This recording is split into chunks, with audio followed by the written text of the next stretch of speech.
Rajahmundry rural నియోజకవర్గంలో గడిచినటువంటి 5 సంవత్సరాలుగా స్థానిక సంస్థలకు ఎన్నికలు జరగని కారణం చేత 15 ఫైనాన్స్ మనీ లాంటి నిధుల లేమితో ఈ ప్రాంతం అంతా కూడా స్వచ్ఛతా లోపం కనబడింది. జగనన్న స్వచ్ఛ సంకల్పానికి మేము సైతమని నియోజకవర్గానికి వచ్చి సుమారుగా నెల రోజులు అవుతుంది. మొదటి రోజు నుంచి ఈ రోజు వరకు కూడా స్వచ్ఛత మా బాధ్యత, స్వచ్ఛత మా బాధ్యత. గ్రామాల్లో ఉన్నటువంటి పౌరులకి ఏ విధమైనటువంటి అంటురోగాలు కానీ, ఏ విధమైనటువంటి అసౌకర్యం కానీ దుర్గంధపూరితంగా ఉండకూడదనే ఉద్దేశంతో స్వచ్ఛత మా బాధ్యత అనేటువంటి కార్యక్రమానికి శ్రీకారం చుట్టాం.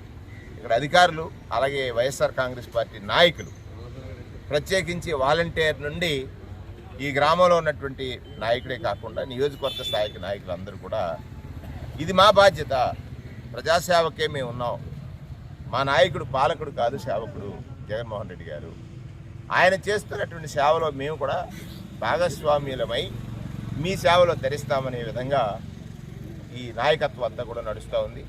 స్వచ్ఛత మా బాధ్యత అనేటువంటి కార్యక్రమం గడిచినటువంటి మాసకాలంగా రాజమండ్రి రూరల్ నియోజకవర్గంలో రాష్ట్రానికి ఆదర్శంగా జగనన్న స్వచ్ఛ సంకల్పానికి మేము సైతం ఈ ప్రోగ్రాం యొక్క పేరు.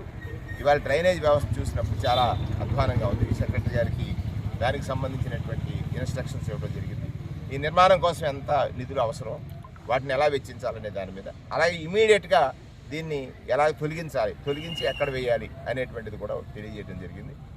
It is a unique programme, ఒక ఆదర్శవంతమైనటువంటి, నిజంగా పాలకుడి యొక్క బాధ్యత ఇదే, స్వచ్ఛత మా